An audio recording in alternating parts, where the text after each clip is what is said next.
Off we go.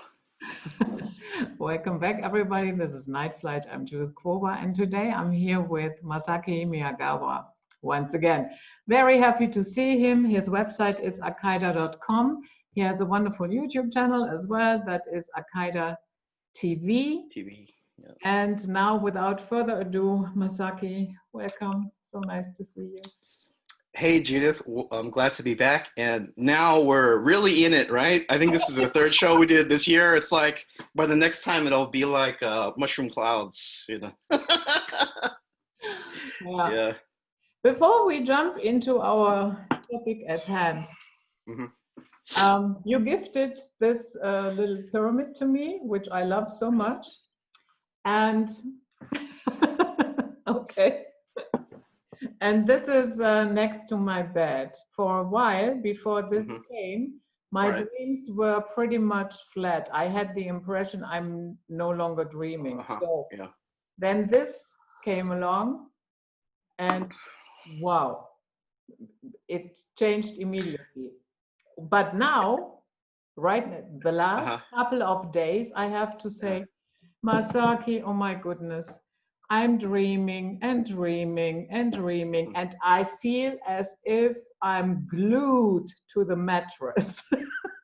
Well, and you're wearing the pendant, right? You're wearing a tensor pendant I sent, and then you have the pyramid. So I mean, basically the most common. So most people know me, although I kind of go into these other topics, but my main thing is energy tools such as the orgone pyramids, and oh, you know what? Let me. Hold on a second. Sorry for the microphone. Gotta give you good sound, Judith. This is Judith Quoboff. We gotta have the proper sound. We can't use the laptop sound for Judith. We use the Yeti microphone. Yes, should be much clearer. Yeah. So as I was saying, most people know me from the orgone pyramids. They really came about in the 1990s from a man, Don Croft, who passed away, I think, a year or two ago, and his wife, Carol Croft. So the Crofts, they took Wilhelm, do you say Reich? Wilhelm Reich? Wilhelm Reich, yeah. He came up with the so-called orgone theory, which is very similar to Chinese medicine, right? That systems have an energetic flow. And for like a human body, Chinese medicine, I think, you know, if you have acupuncture or body work, you want to see clean circulation, right? Clean flow. But we know modern world, everybody's blocked up. And when you have blockages, obviously that's where problems can develop, right? So using, you know, if it's for physical health, they have different therapies and so forth. But he also talked about, you know, environmental systems have an energetic flow. And when there's a stagnation or blockage, typically caused by, say, cell phone towers and so forth, you'll often see, especially in cities, kind of a flat gray sky, right? That's kind of like what he called the deadly orgone, or it's kind of like a stagnation energy. But, you know, using, and Wilhelm Reich, he even created devices that could, like the so famous cloud buster, right? Which was basically just metal pipes with tubing connected to water. But that created an ionization effect to shoot energy into the sky, and it would actually rebalance the environment. So the whole concept of orgone is it's a living energy. And many, I would say all actually, civilizations knew this in the past. So, you know, Chinese, they say qi, Japanese say ki, the Vedic system, or Indians, Hindus, they talk about prana. If you're talking about Norse, it's like the Odic force, right? We know Nazis and real society, Thule society, real, right? Yeah. So everybody knew, but okay, and specifically even talking about the more common things happening today, like Black Lives Matter, or the more, you know, there's a lot of material, they wouldn't consider it materialist, but a lot of people are in materialist mindset today. But Judith, if we want to, reduce it down to the simplest phrase or what's happening today, it's imbalance. Things are not imbalanced. Very simple concept of Chinese, right? The yin yang. And you have the white with a little bit of black and the black with a little bit of white, right? Balance. The society is imbalanced today. People are imbalanced today. I would almost guarantee most of the people that on the left and the right that are very, they just have this automatic impulse to get angry and they're ungrounded, right? They probably have done no self-work at all. Yeah. So not just the issues at hand, but it's the traumas they had in their life, the family issues, all that is being expressed as the anger that you see on the surface. But there's a lot of decades before that that's all built up. So the society is sick, right? But I think a lot of these issues, they may be too large for one person to change, but you can have total control or say over what happens in your sphere. And using energy tools is a great way. So basically, we have the saying, your home is your castle, right?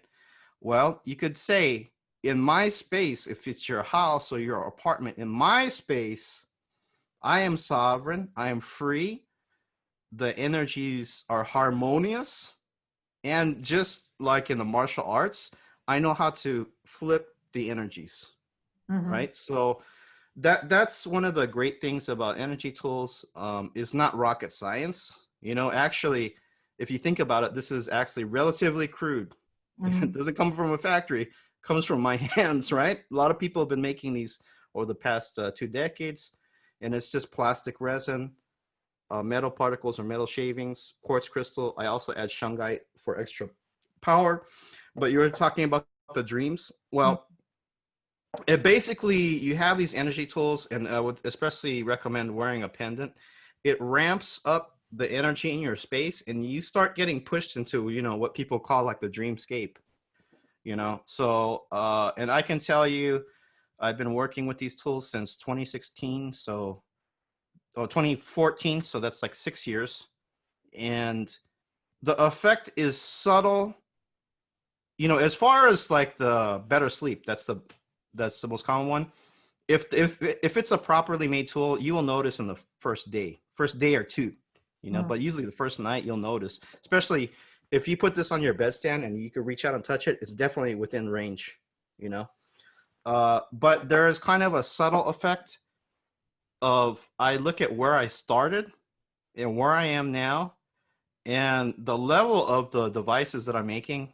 I have the powered pyramids now, right? So it'd be basically, it's just a resin sculpture cast like this, but it has an antenna coil. You can connect a frequency generator and put like 432, and it's exactly that frequency. And everything has like a tone, like a musical tone, a note or a frequency. We know the body and the chakra points have a frequency. So 432 would be crown. So your entire body would start getting this high energy, but specifically, I feel, and many people will actually feel, if you do 432, because it's the top of the head, 7th chakra, you'll actually feel, if you've ever had like a Reiki or a hands-on healing or something like that, you'll feel an intense energy around here, and then there's frequency for like third eye and so forth. But I say, how the hell am I doing this now? One is just because I'm doing it, I'm in the field, but really, it's my energy has shifted, and it's subtle.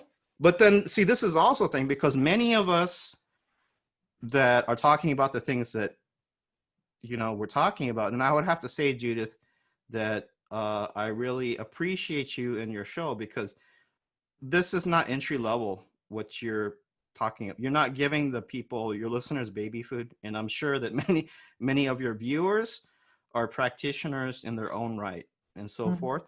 So this is black belt. Judith Kova's Night Flight. This is black belt level. Okay. But I and many of your viewers, probably yourself as well, we did a lot of the self work, and that can automatically raise your frequency, so called. And part of it is just natural life experience. But literally, Judith, the things that we see, that we perceive, and we talk about, and us, I think it's partly we were born with a certain setup. It's like everybody has a poker hand, right? So even when you're a baby and you're born, you don't have the full development, but you have that seed. You have that seed to know. But then when you add, in addition to that, energy tools, then it really bumps you up, because we're in such a toxic environment with frequencies and so forth. It really, this not only, so it's a double effect. One is you're more protected. I would say it doesn't really shield, but I would say it neutralizes those harm. There's a subtle energy component to these signals. So it's not, they call like the scalar field, the orgone and so forth. It's not recognized in the standard science. But it's the subtle energy component that this neutralizes, right? But the double effect is it naturally so-called raises your spiritual awareness, because that is connected, right? So the reason I mention that is people like us, we may get frustrated because we can see what's happening, and probably in the metaphysical thinking, which you can't give a direct citation and prove it, but we've probably, this is, as the Brazilians say, this is not our first barbecue. We've seen this before, right? we're like, oh shit, this is Fall of Atlantis or something like that, So we can see it, but because of, I don't know what you want to call it, our spiritual frequency, our energetic frequency, we can see it. But the average public, which I would say is probably 70% or more, they can't see it. So it's actually somewhat useless to try at this point. I think we've said this before. It's baked in the cake. The program just has to run its course, because it's like, if you're trying to tell a blind person, look, hey, idiot, can't you see? No, they can't see. Yeah. They can't see what you're talking. We are living in the same space, but in two totally separate realities. So you have to think about and move forward in that way, understanding that there are people out there. Even now, maybe there's some people that they still have that seed to know. But in general, most people, there's no use in trying to prove anything to anyone, and they will fight you. It's like if it's like almost like that Plato's cave, right? They've been in the dark. What's going to happen to somebody if you shine a light in their eyes? They're gonna fight you. They don't want to. It's something they're uncomfortable with. And I would say what we talked about before. There's this huge like QAnon wave, which woke a lot of people up, but it's kind of in a very particular flavor. But as far as me, I remember I had graduated UCLA in 2000, which was the year the tech bubble was imploding.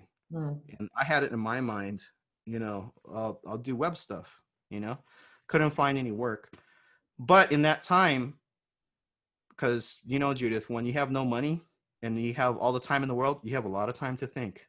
So what does Masaki start doing? Looking at these weird sites like rents.com on the internet, hearing Jordan Maxwell, Jordan's Jordan. I respect the hustle, but Yeah. But that was an entry point for me. So even on that, you can be hard on some of these researchers, but everybody has to start somewhere, right? So I had a lot of time to think, and I realized shortly before 9/11, I had in my mind, which was, I would say for a short time, I don't know how long it was less than a month, but I kind of had a mental breakdown, because when you realize all this stuff, it's basically everything is wrong or backwards, right? But I realized in 2001, it could have been 2000, but I would say it was definitely before 9/11. I realized everything was going to collapse. you know? And there was a lot of talk around that time because of Y2K, and then especially after 9/11, major event. Basically, right now, what we're living in is sort of the second phase of 9/11. But it's bigger. It's bigger than 9/11. But the reason why I bring that up is many of us have had many years, for me, maybe 2 decades for this to set in. Yeah. And it's still disturbing to me when you walk down the street. It's dystopian, right? A lot of the stores are closed. Some of the stores, half the stock is gone. The people are wearing masks. I've seen now, because it is starting to open up a little bit, but I think it's gonna close down again. Oh yeah. The second wave is coming. They have been talking about the second wave from day one.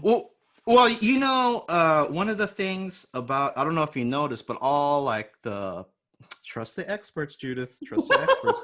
The experts, they're double speaking now, and people think that's because well, see, so the experts are saying the exact opposite. I think at some level that's on purpose because they call it double bind in psychology, right? Where, well, how can it be true and not true? I think in one way they're covering their ass because there could be a lot of lawsuits from the advice they gave. But now they say, well, it's both deadly and not deadly. It's airborne and it's not airborne. But see, it creates a kind of a mental stress where the people don't know what's true. I think it's being done on purpose. And even they can see some things that pushes the right position and then the left position. And we could talk about it later, but this is all true node Gemini, the lunar nodes. We're in true node Gemini now, the Hall of Mirrors, right? But we had, a long time for this to set in. But the average person, it's being dumped on them in, weeks and months now. Days, weeks, and months. And a lot of people are not able to handle. Well, in any time, the kind of things we're going through, it would mentally break people. But because we have this lockdown, I mean, basically, if you went to sleep in 2019 and you woke up and you looked out, you're like, the landscape of society is unrecognizable. You're like, what the hell is going on, right? So that's another reason. The larger things, I don't think you could control. But in your own space, be balanced, right? Be energetically strong, and you'll be okay. And I have to tell you, I think I mentioned, Judith, I'm actually kind of on break right. The Asians, we still work when we're not supposed to, but I closed down my powered pyramid orders, which is the largest part of my income. But I'm gonna, because I've been making make to order. So the people order and then I make it. I've been doing that with high-end pyramids, Well, I've been working since 2014, but I'm going to reverse it now where as far as the high end, I'm going to try this out. Having finished pieces ready to ship because it puts less stress on me.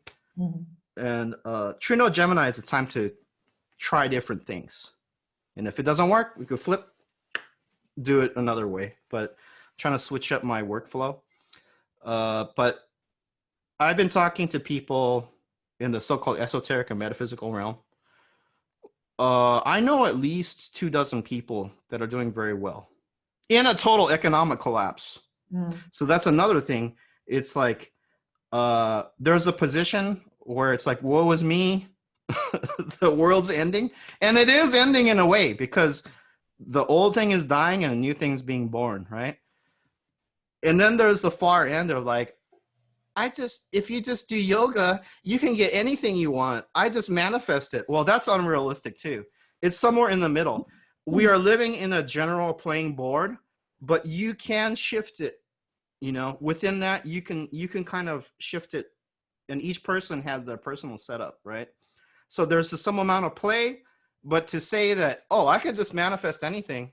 Well, guess what? I guess the Japanese, like my parents were born in U.S. government concentration camp, right?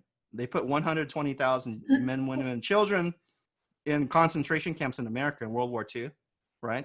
I guess they weren't doing enough yoga and manifesting You know? So yes, but you know, if you're in the right areas, it's a time when you can actually do a lot of things that you couldn't do before because they're imploding the system, right? Mm-hmm.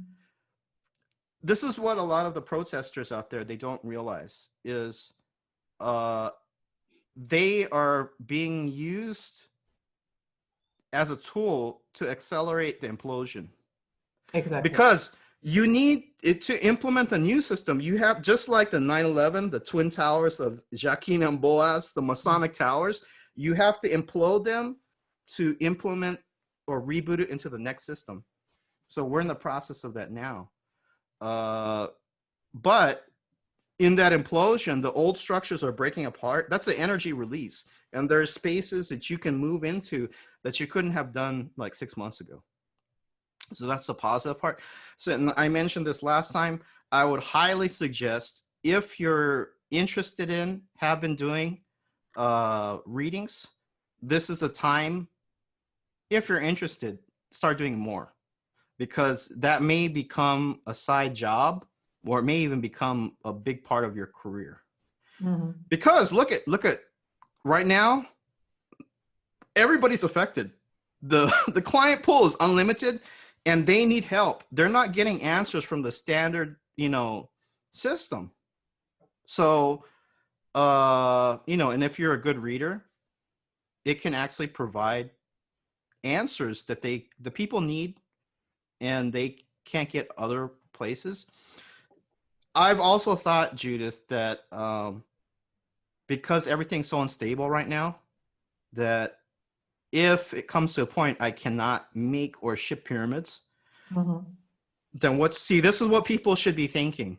What's your plan A, B, and C? Because the next, I would say until 2026, it's going to be very unstable. And, you think it's crazy now? Just wait. Replay this back, people, in 6 months. You'll see. So, but you need to have some strategy. And internet and virtual is a way to go. And for readings is very excellent, because, all you need is, I would suggest using just like this, have a webcam and a laptop, and, you don't have to have a mic. I have a mic. If you want to be professional, do your readings that way. That's your office, right? But, you can do it even if now people have a smartphone. Your business is in your lap. It's just what your mind is open to. And your audience is more open to that, I think. So there are opportunities, but if people think that everything is going to be calm, and because I'm from Los Angeles, so for many years, and even I haven't been out in public at these like yoga studios and so forth since the lockdown, but I was popping up 2019 and early 2020. Great people, but the mentality is it's that new age thinking of they only want to look at the bright side. Well, they say we're entering the Aquarian Age this year. So new agers, were you expecting this? I was. I don't know if you were.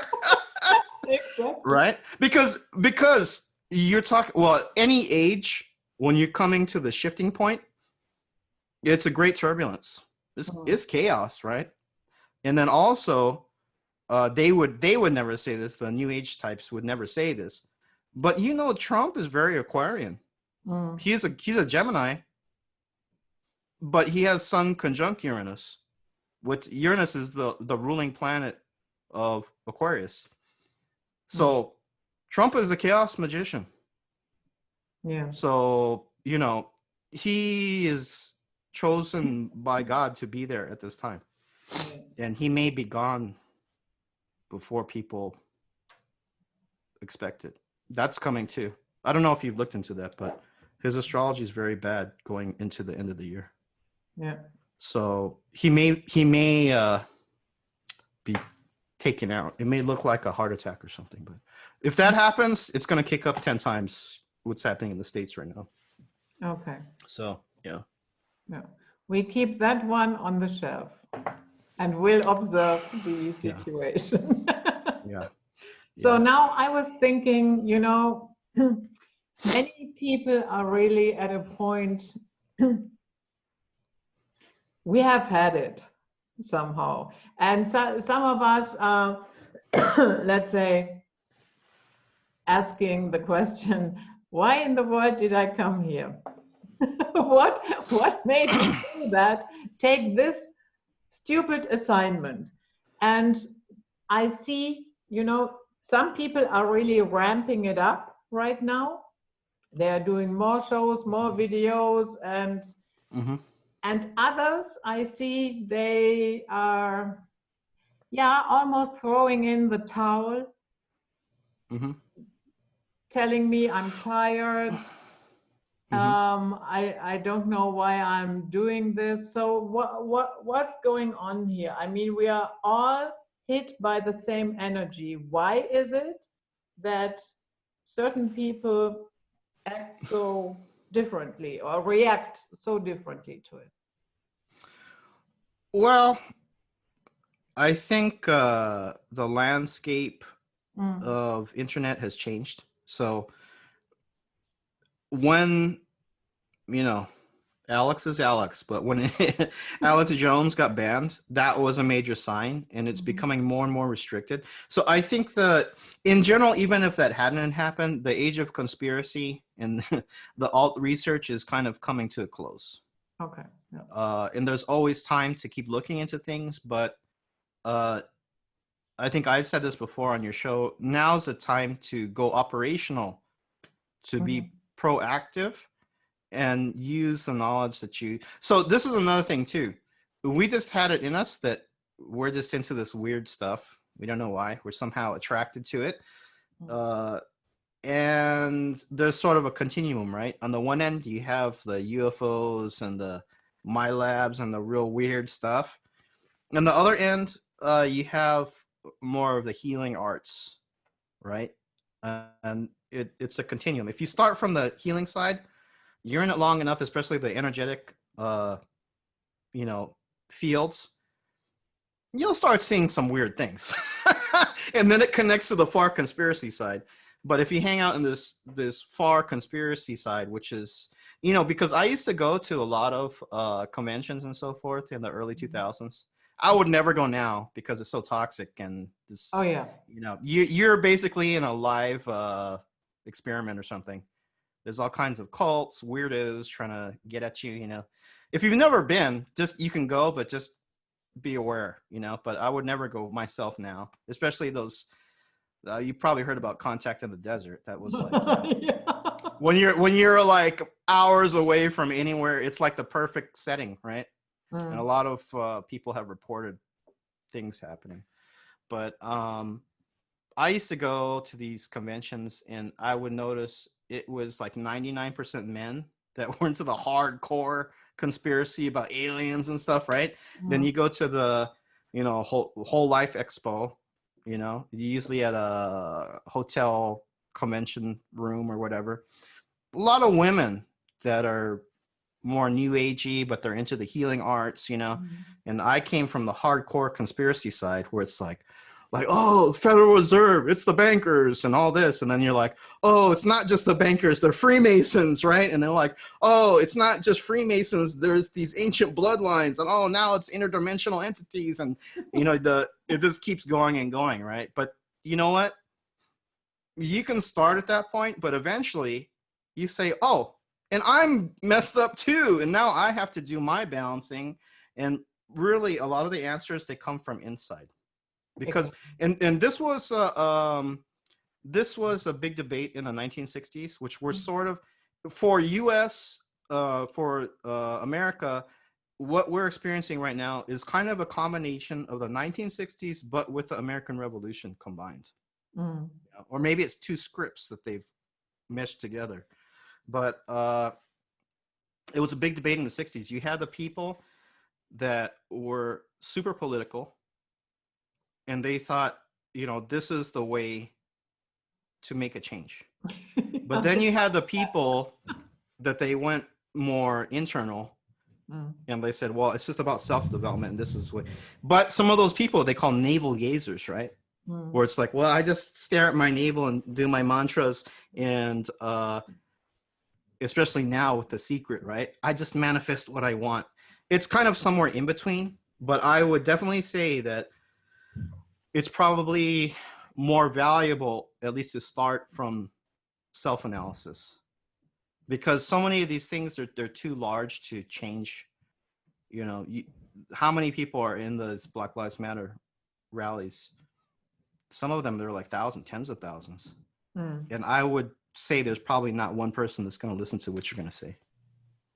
Yeah, of course. And it's not what they think.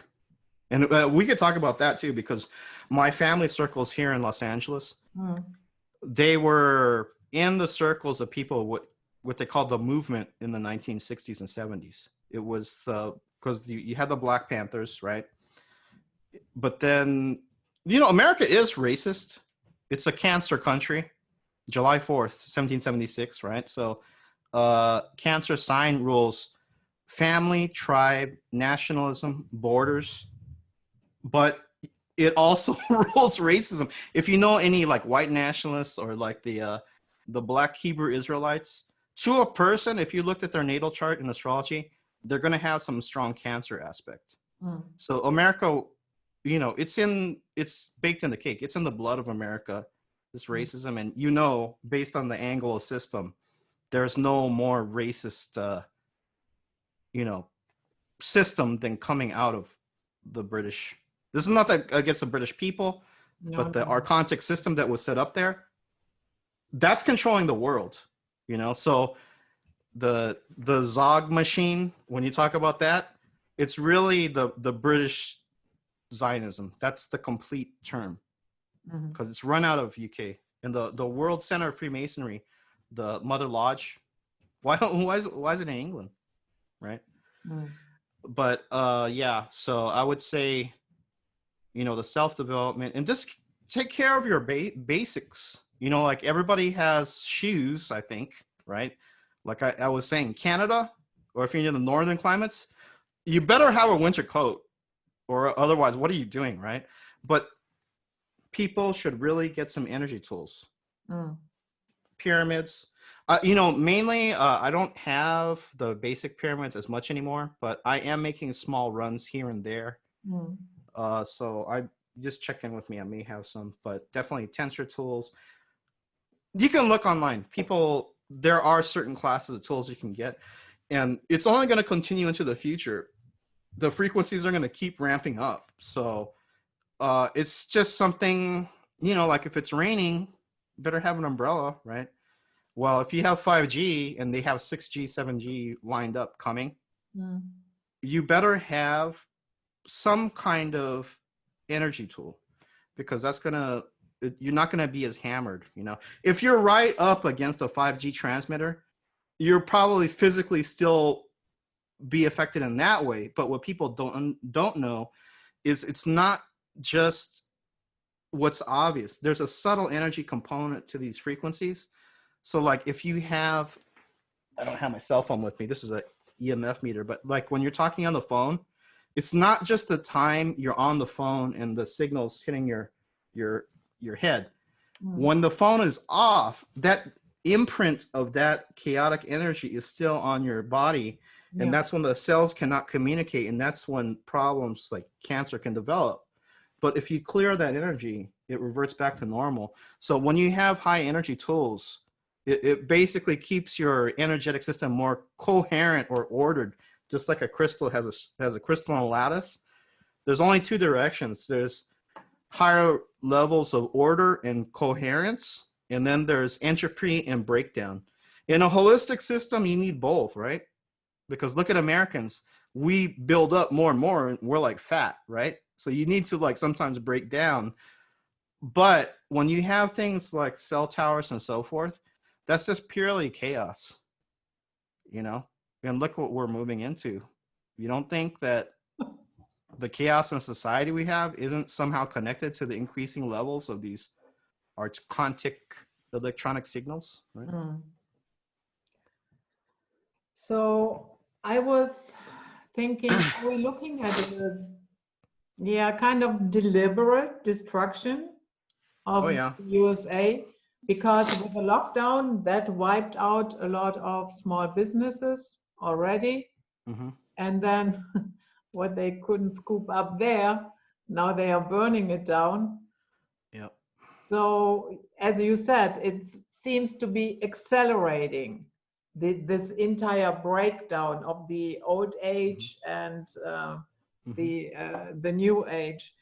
So, and not in the sense of so that everybody has it straight, not in the sense of yeah, la la la la, the new Mm-hmm. age.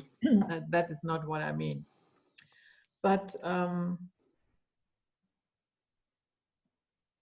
why you know, if we are at the end of a cycle Yeah.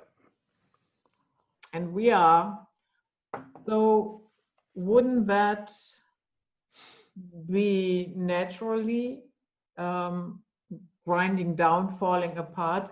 Why from the outside so much, yeah, so much energy to hasten the entire process? Or do you think Well, you know, they, right, the powers that be, yeah, they are highly aware of these cycles. yeah, And, you know, there's even people that think that just like that movie The Highlander, there are mm, immortals on this earth that, you know, either they transfer from body to body. You've probably heard this, that I've heard that there's some ritual where they need a bloodline descendant because of the similar DNA. The DNA is the container, right? Because you have two things. You have the physical container, which is, you know, the DNA makes a certain setup, but then you have like a spirit, right? But if you have these inbred, you know, bloodlines, they, I think, would tend to incarnate the same people, beings, possibly. But I've heard that some of these people, like say Queen of England and so forth, they do some ritual where they stare into the eyes of the next host and then the soul transfers. Can you prove it? No, but look at what's been going on, right? Or they may just live a very long time because they already have some kind of technology, or they feed off the blood of the living to keep going. That's the vampire, right? mm, But they're highly aware of these cycles. You know, there's a saying that millionaires don't use astrology, billionaires use mm, astrology, right? mm, Um, so they know when to push things, and it may not be accident that this Black Lives Matter movement is happening during True Node Gemini, which mm, started. So it's the planes, the lunar planes, in the personal natal chart in astrology. Each person has a north node and a south node of the moon. And this is just in the astrological thinking, so you don't have to believe it. But when you start to become aware of these reading systems, you look into it. I find it to be pretty accurate. mhm, In the personal chart, the north node of the moon is supposedly what we're supposed to do in this life, or the kind of the mode, right? And the south node is what we're more comfortable with because it was the so-called past life, that's you like know? So we were in true node Cancer until May uh, this year in 2020. And I think they last about a year and a half or so, the lunar node shift for the planet. Okay, so this is the chart of the moment of the planet Earth. And then Cancer, like we're saying, it rules nationalism. And, you know, the whole Brexit issue and the Labour Party in UK had a 100-year defeat. We had Trump, you know, all these things, kind of very strong. Nationalism and Zionism is tied at the hip, but we had that going on here. Brazil has Bolsonaro, who's basically sort of like a Trumpian figure. But in the US, we had a lot of the border issues, right? Cancer has to deal with family, tribe, nation, nationalism, and borders, because you cannot define your tribe or your people without excluding others. So on the far end, it could be racism, right? mhm, But and then also nursing. Cancer rules like home, nurturing, nursing, the whole coronavirus thing, right? And literally people were shut in at home with their families at the end of True Node Cancer. We shift to True Node Gemini May 5th, 2020. So it's going to run till January 2022. So we just started, people. So, and Gemini, so this is just kind of like, you know, you don't have to believe it, but if you look into what it represents, well, Gemini's polarity, right? You have the right and the left. You have the Trumpers versus the Black Lives Matter and Antifa. It's the twins, right? So there's a lot of twinning effects going on. Gemini rules the local sphere. It rules the street. Can anyone really go international right now? Go try. It's going to be very difficult. I think Japan just opened up. They're letting in 250 people a day. So, you know, so international travel, you know, individually you may be able to do it, but in general, international trade and international travel is going to be very restricted until 2022, according to the moon nodes. Gemini also rules trickery, right? It rules MKs, mind controls, and double agents. So we won't really know what's going on. This is also why I think in general, people that have really done their self-work, you should know to be somewhat non-reactive. That doesn't mean you don't care, but most of the people marching in the streets, as soon as they see an internet post on their social media, like, oh my God, I can't believe it. It's like, how do you even know that's true? Yeah. We live in the age of PR, public relations, and spin, right? Like Wag the Dog, the movie Wag the Dog, right? Yeah. So you can't really trust what you see. It may just be all so-called smoke and mirrors, right? And because this True Node Gemini goes until it's like another 17 months, something like that, until January, basically until the end of 2021. It ends January 2022. This tells me, Judith, that these protests, which may break out into something more serious, it's going to go past the US election. It's probably going to go, and then America's Pluto return, I believe, is 2021, which is like the death moment, birth-death moment, right? So I think we're seeing the end of US as 50 states right now. So this is the thing, is like, I've tried to talk to people. Do you think they will split apart into different zones? Probably different zones or confederations, yeah. Which we had before early on in the history of US. There, you know, there was kind of like, well, we even had the Confederate States that fought the North, right? So yeah, that tells me that, well, no matter what happens, right? Trump wins, then the protests continue. Trump loses, then you better watch out. Because the thing is the so-called right wing, they have not fired a shot yet. Yeah. Because, you know, again, we're living in two different realities, and Trump is the Gemini president, right? So Trump is very key in everything that's happening, because you cannot come to this point without such a figure like him. Because anything, he puts one tweet, like whatever he said, Kofefe, people's like, what the fuck is that? He didn't care. He was, you know. So you needed a polarizing figure like Trump, who's a Gemini. And, you know, Gemini, the Mercury signs, Gemini and Virgo, rule mental illness. Kanye West, Gemini, right? So I think that the society is going to be going insane too. And I think a lot of people are going to go crazy. They're not going to be able to handle it. But in a positive sense, Gemini rules local circles. So as a point of practicality, but also you will not be able to do a lot of international things that easily. So focus in your neighborhood, city, maybe state, you know. So if you're used to traveling internationally, maybe you take a vacation interstate, something like that, or you do business, or you just talk to people. And basically Gemini, because you know this, Judith, there's the opposite nodes or opposite sign, which are always interconnected. Mm-hmm. So Gemini is local, Sagittarius is international, the foreigner, right? Mm. You probably have some Sagittarian energy because you were. I am. Right. My son is in Sagittarius, Yeah. and ascendant. Yeah. And so it, and then Sagittarius rules the higher education, but then so Sagittarius is like higher education learning. Gemini is more practical. It's just doing things, right? Gemini learns by doing. And then, Gemini, Mercury signs, they're very mercurial. They're like, oh, look at the sparkly thing. And they're like, oh, I got bored. And they do something else, right?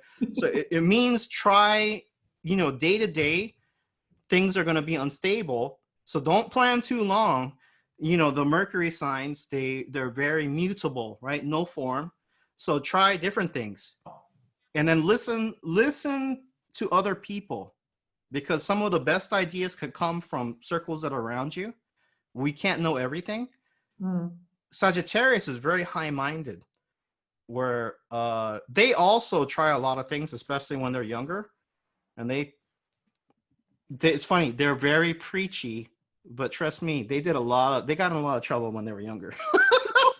So it was like, I've seen the gates of hell, and I'm here to tell you, like, don't do that, even though I did it. But this is the right way to do it, right? Sagittarius rules learning in that kind of like deep learning, more theoretical, in higher structures, but then preaches from the podium down to the people. Whereas Gemini is the street.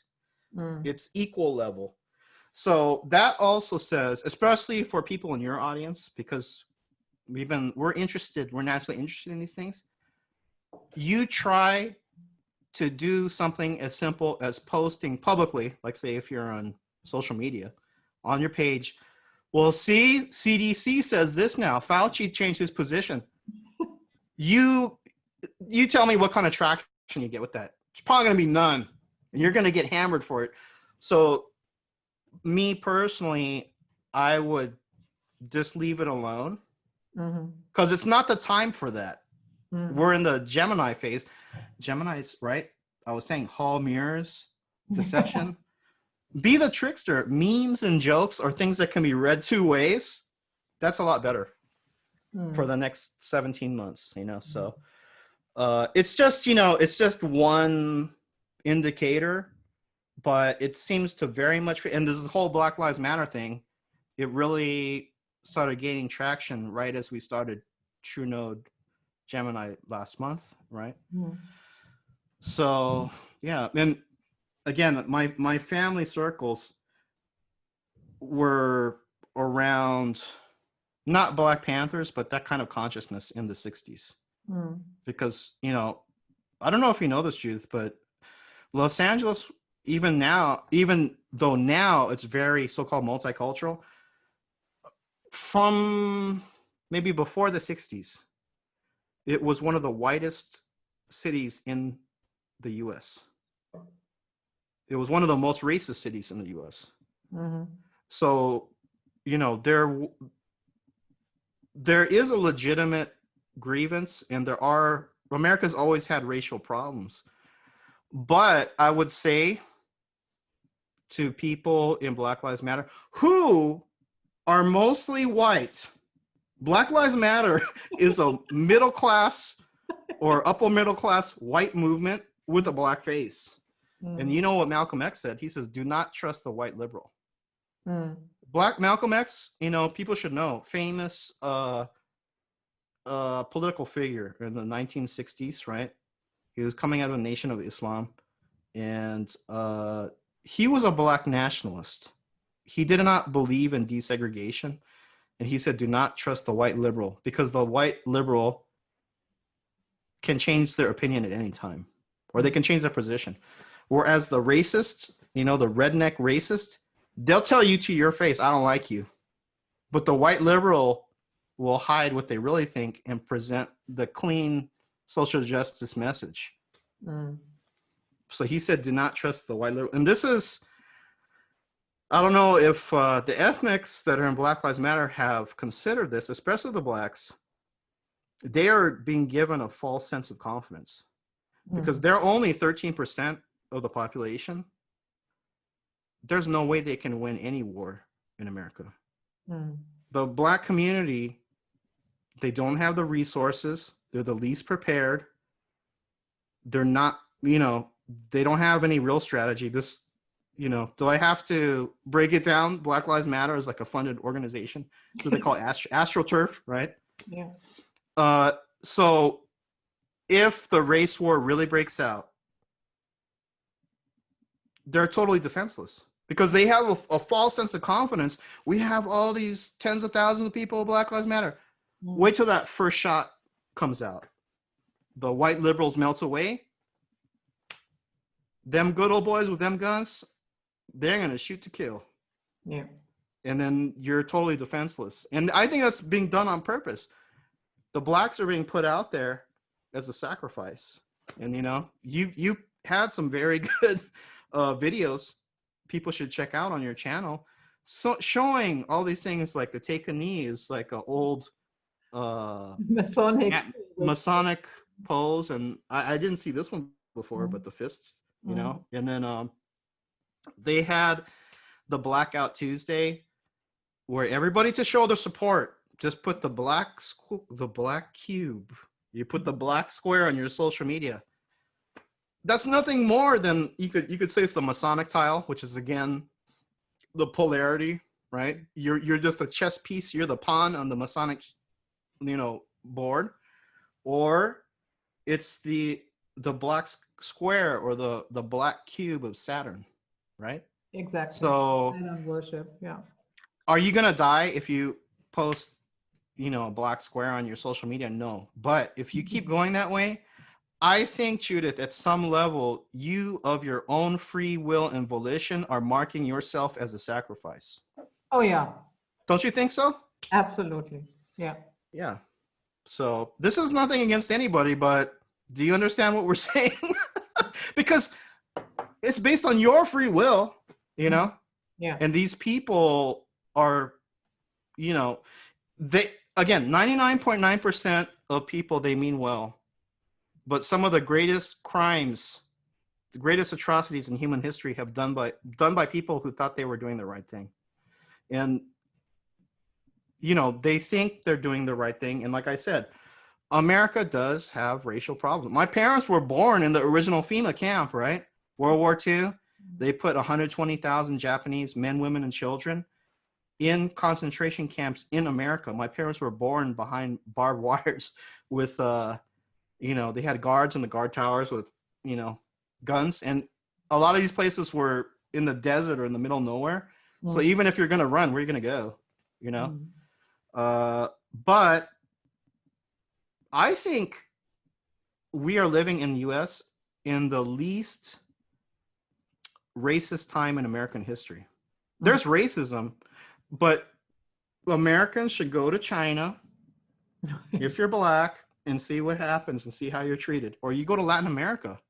You know, Latin America is kind of like the South in some way, American South in some ways, where it's funny. The Southerners, to my mind, they get along better on the street level, even if they're racist.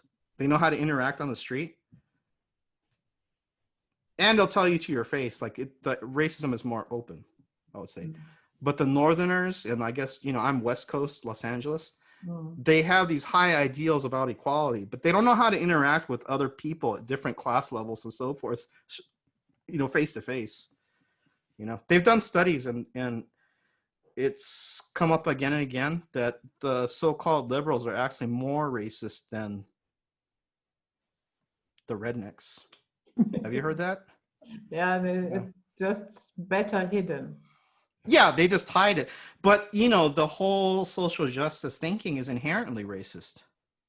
Because it comes from a position of where you have the power to, oh, I'm going to help these poor people. And I'm, you know, was it like Kipling, The White Man's Burden? It's like, oh, I'm going to help the lowly ethnics, you know, And in the thinking, it's that blacks or certain ethnic groups are inherently incapable and the whites are inherently privileged.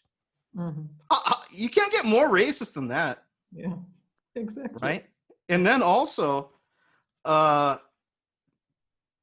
there's this thinking that, well, it's just a structural thing that, see, the thing that is, they're not thinkers, right? Because they say the right has no heart and the left has no brain. Mm-hmm. Because I'll tell you, this is another thing, is you can always benefit from talking to many different people. At least try to understand. You don't have to be friends with them, but as a conversation, which I think, I don't know how, probably Europe's become so Americanized, but typically I've heard Europeans were much better at intellectual conversation, whereas Americans, not so interested, right? But you can always learn from talking with the opposite side. Yeah, right? yeah. But so you could have a better conversation with right-wing people because they respect power and logic. At the far end, it's so-called fascism, right? Yeah. But on the left side, they are more emotional based. They have this feeling of they honestly do want to help people, but it's like that moon energy, the more feminine, right? But the right is more sacred masculine, the logic, right? The answer is actually somewhere in the middle. Yeah, but right away there, we are back to balance. Right. You need a little bit of the both.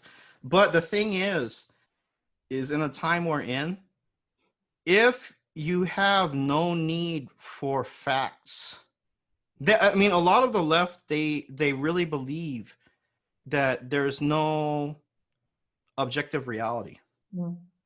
Okay, if you want to boop, boop, boop to the 5-6D, whatever, yeah, there's no good and evil. Everything's one energy. But come on, people, we are on a dense material world, right? There are polarities.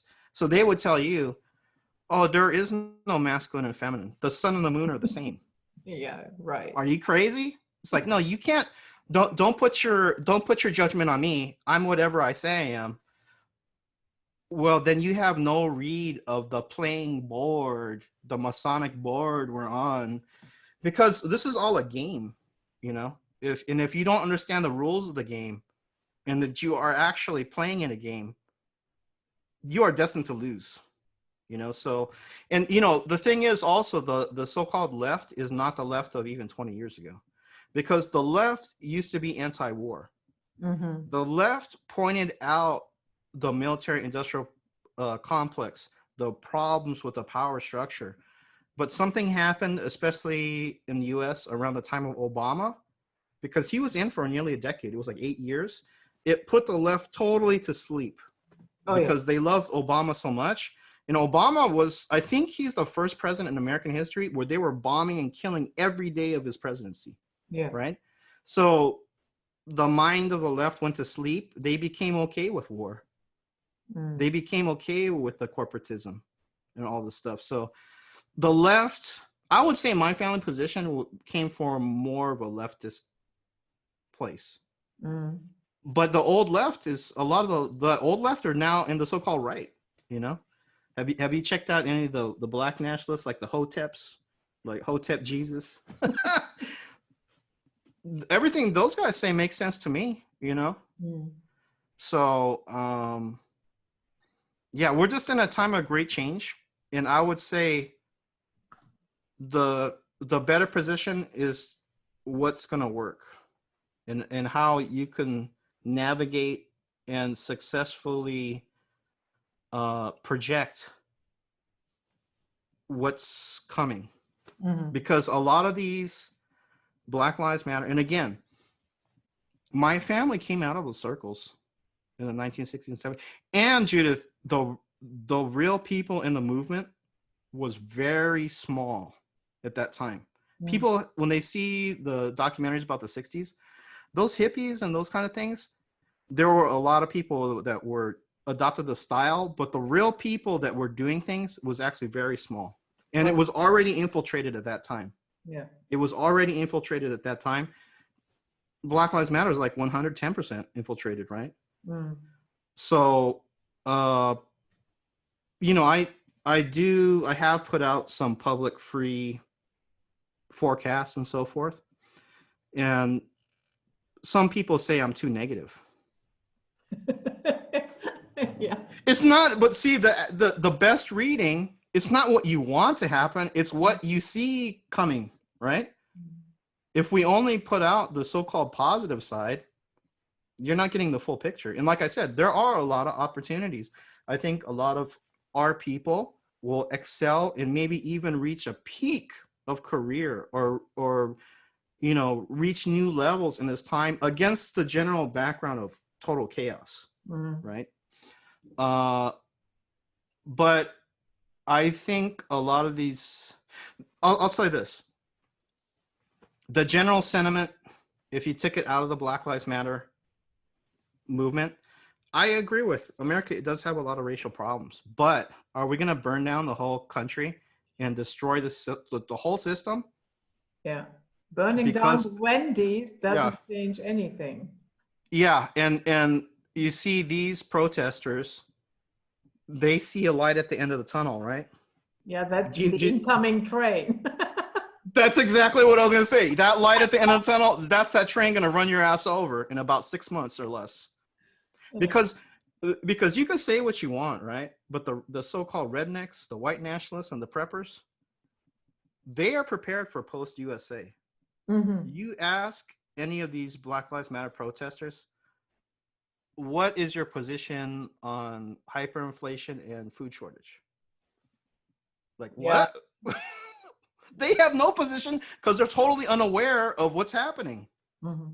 You know, I may on a street level get along better with some of the Black Lives Matter people. Maybe some white nationalists might not like me, but guess what? I respect the people that are prepared for the future because at least you've done your study on some things. You know, we can disagree on others, but I really cannot talk to a lot of the social justice warriors because their thinking is so far from reality that there's nothing to talk about.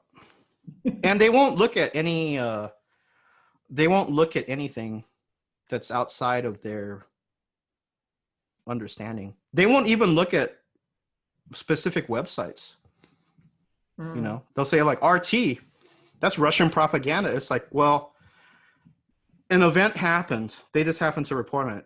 Do you want me to go look for another site that is acceptable to you? You know? So, you know, they're at that. That's how, you know, the mind control is very strong because, you know, if you're at that level where you can't even accept something because it comes from a website, well, events in history happen. This guy said something. It has to come from, but do you understand what I'm saying, Judith? It's like they can't even accept it unless it comes from an approved source. I mean, you know. Yeah, no. Well, let me ask you. I forgot if I asked you before, but did you grow up in East or West Germany? West.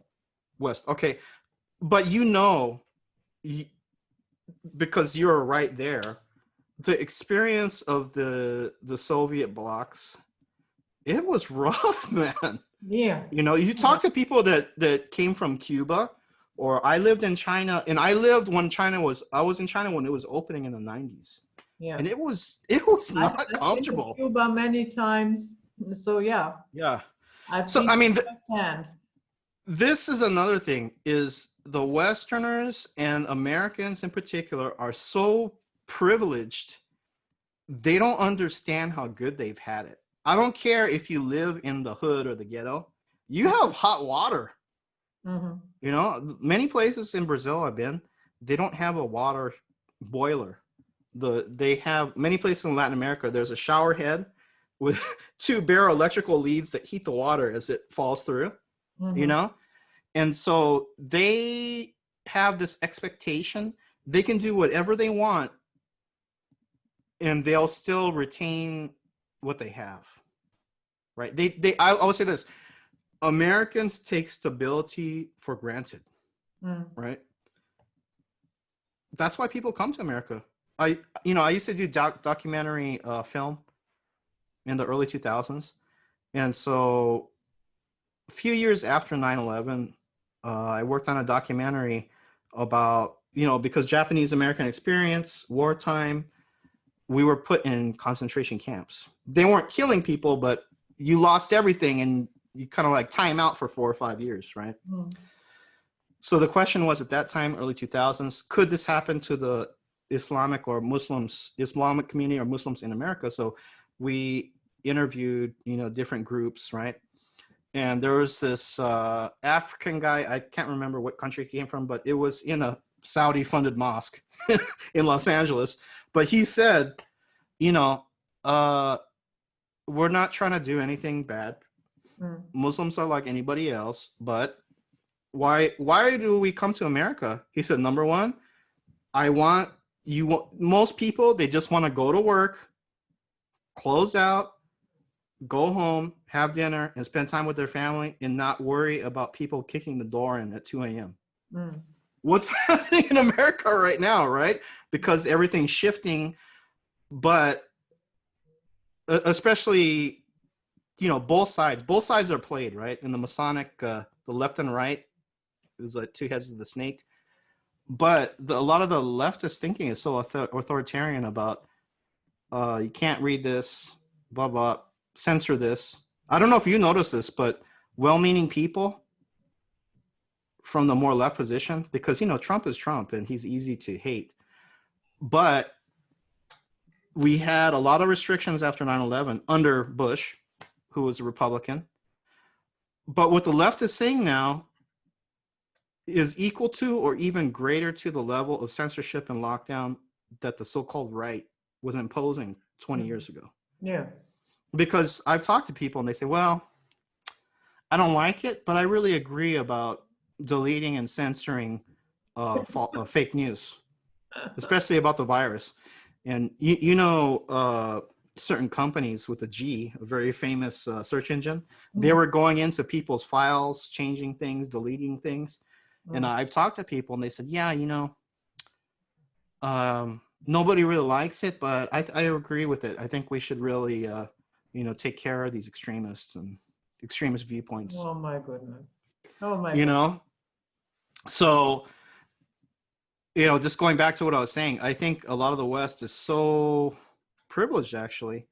They don't know what real hardship is. And they don't know, they're really fools, Judith, because if you've really had any contact with that old communist sphere, it's nothing nice. And the thing is that the mode of thinking right now, especially among the left, it's more than decades behind. The racial narrative is maybe 60 plus years behind, right? You're not going to get communism like you think, or the socialism. You're going to get techno socialism. It's exactly. The AI, the artificial intelligence is coming. Age of Aquarius, right? It's going to be the questions are going to be highly about gene modification, AI, these kinds of things. Ask a Black Lives Matter, what's your position on artificial intelligence? Like, what? Yeah. Well, like Alexander Dugin, the fourth political theory, he's a Russian guy. Yeah. I don't agree with all his things. I think he's way too. I don't agree with anything that he has to say. I don't. Well, I think that he's a Sabbatean. Oh, of course he is. Yeah. Because his background is Bolshevik, and they all come from a certain background. But even Dugin, he has talked extensively about artificial intelligence. So you got to give him that. What leftists in America is talking about artificial intelligence. They may touch on UBI, but beyond that, they have no real position. Yeah. And I don't know if you heard this, but it's come out that this autonomous zone in Seattle, the Chaz. The Chaz. The backer is full-time revolutionary whose former husband was high up in Microsoft. And she's a former computer programmer. She's an Indian American woman. like India from India. Mm. So of course, yeah. Did you see that footage where the naked guy ran around there and then he said something very, very creepy? Did you see that? Okay. I didn't hear what he said. Oh, but you saw him, and then there was a dude who was filming him, and he was talking to him. Okay. And he asked him, "Why are you running naked?" And then he mumbled something. And after that, he said, "Well, get 2 little kids here, and then you can get naked too." You know what, Judith?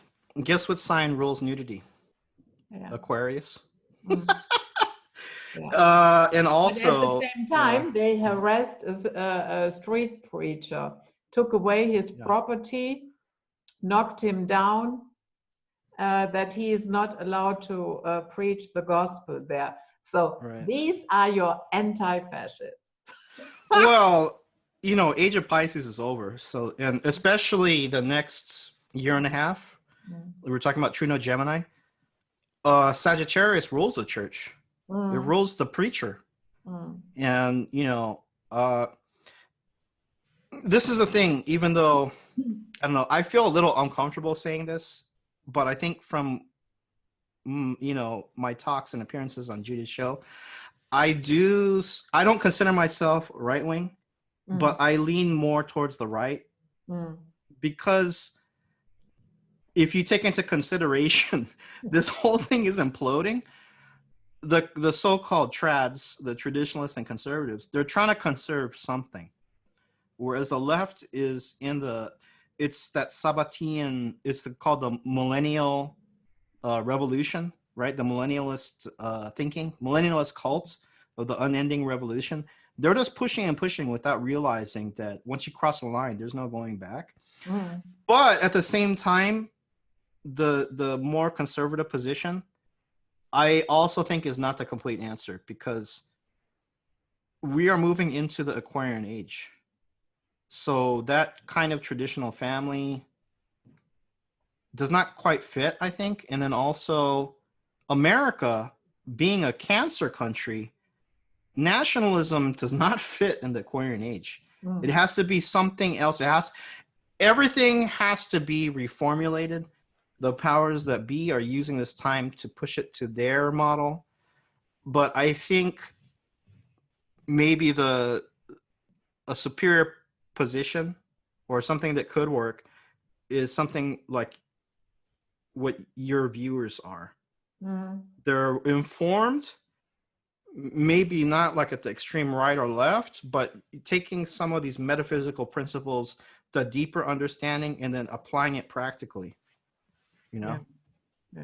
Because I don't think, I think in general, the conservative right position, if you project forward maybe 5 or 10 years, those people will probably be doing better just because they prepared. And I think I mentioned on your show that various, you know, reading systems and the feng shui, right? Every 20 years, it's a 180-year cycle broken into 20-year parts.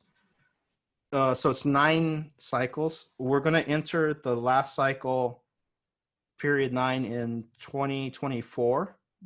So this is not that far off. And the direction, prosperity direction, south. You know, saying the South shall rise again. The South is heavily traditionalist. You know, some may say it's backward, but guess what? I think that they're going to do a lot better than the New York or LA. And you can even see this at the corporate level because Apple and Google are establishing bases in Austin, Texas. Elon Musk, he's been forced out of California, and he says he's going to make a base in Texas, in Austin. And then Joe Rogan, he signed a $100 million deal with Spotify, and he's reportedly buying property in Texas. Why? I think the insiders know that, you know, certain places like Texas will be more stable than other regions inside the U.S. because they have a lot of land. they have ports for trade, they have farmland, and they have oil. You know, so, and they got a lot of guns. They have a saying, "Don't mess with Texas." You know, yeah. Don't mess with Texas. Did you know the work of Randy Green? No. She's from Denmark. I listen to her really regularly. I certainly do not agree with everything that she is saying, but she has a very interesting point of view. When you were talking about the international flight restrictions, and here, okay, I have to say this. She is coming from the perspective that alien races are here and there are different factions who have different jurisdictions here. I've heard that. Yeah. So now she said that the new world order came in when Trump was inaugurated, and that was symbolized by all these Marines who were constantly running around in the background. So, and then why they wanted everybody to stay in their home country was that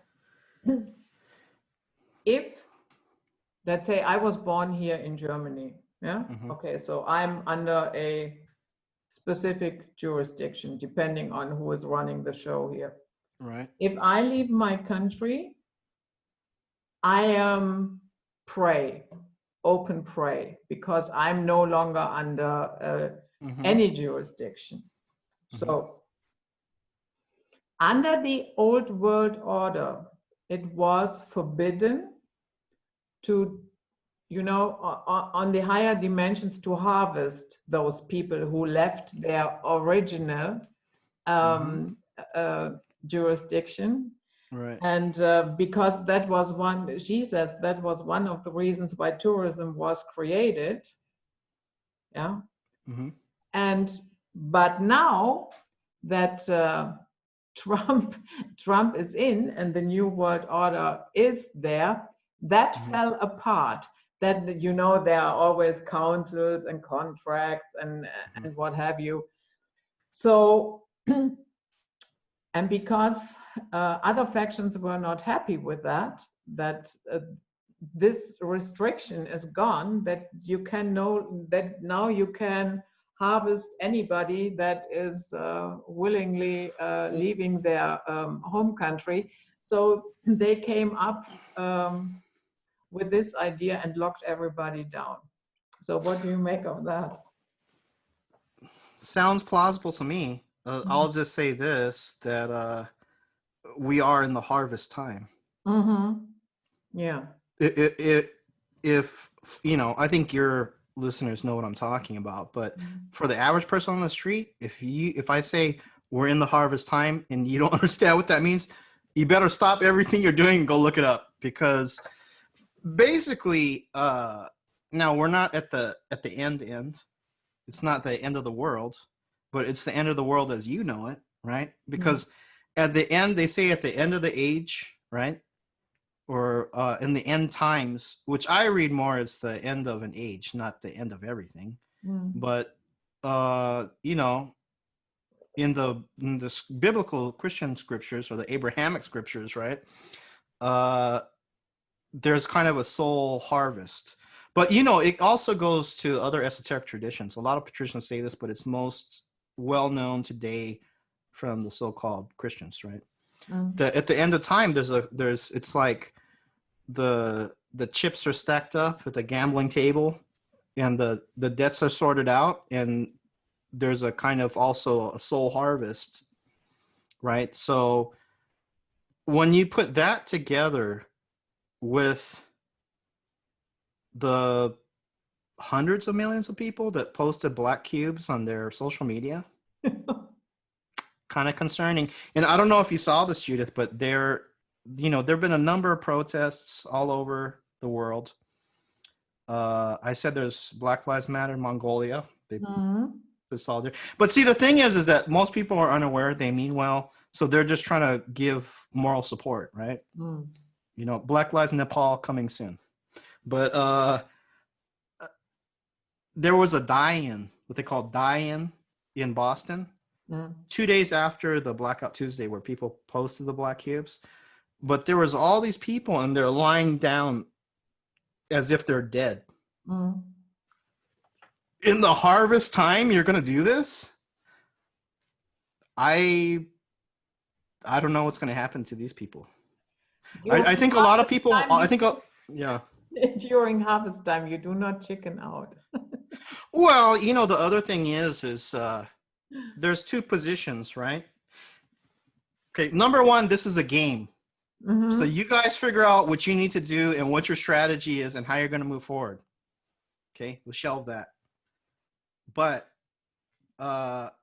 in this time, you better know that it's of your own free will and volition what you're doing, right? And the leftist position is what you would call collectivist, right? Actually, I think you could call extreme fascism and extreme socialist communism as both collectivist, right? But a lot of the left modes of operation, they need to confirm against everybody else what the position is, which is very Aquarian too, because Aquarius is an impersonal sign. They really don't know who they are unless they confirm against their social group, right? They need to reflect off of everybody else where they are or who they are. So this thing about like the, I don't know what the word is, like the self-flagellation, where you beat yourself up and go like, see how badly the system is. I'm going to even lie down and mock like I'm dead, which I don't know when this started, but I know Marina Abramovich, through her like performance art, I think it was in the 60s or 70s, she was doing like, oh, there's a guy and I give you a gun and it's up to you if you kill me. This thinking relies on appealing to a power structure, right? Whereas the right position is more like, leave me alone, and it's a more individualist. So I see a problem with that. Because the thing is like, and I've been told, oh, you have privilege. And I've been told I have family privilege.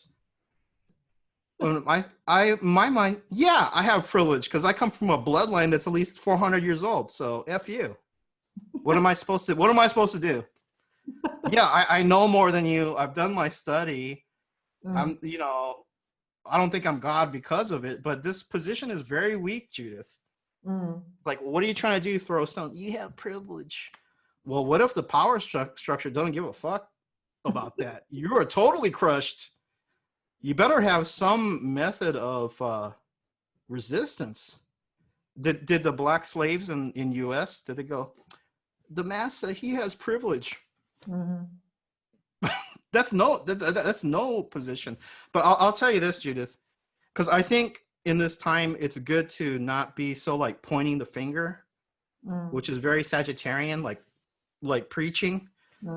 What I see as far as this, it's an Antifa and Black Lives Matter, which they don't understand, because 99% of the protesters, they don't understand. You're the cover for the Antifas. It's actually the one thing, right?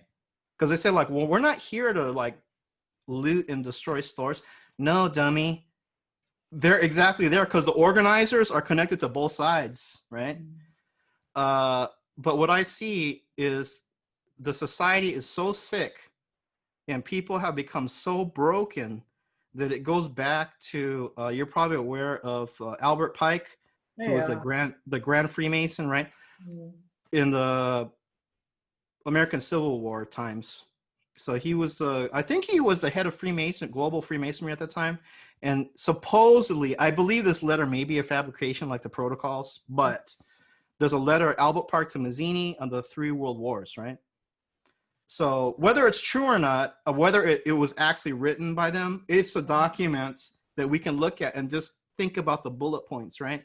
So he talked about basically World War I, World War II, we are in the so-called Third World War now. And one of the points was that there would be nihilists, right?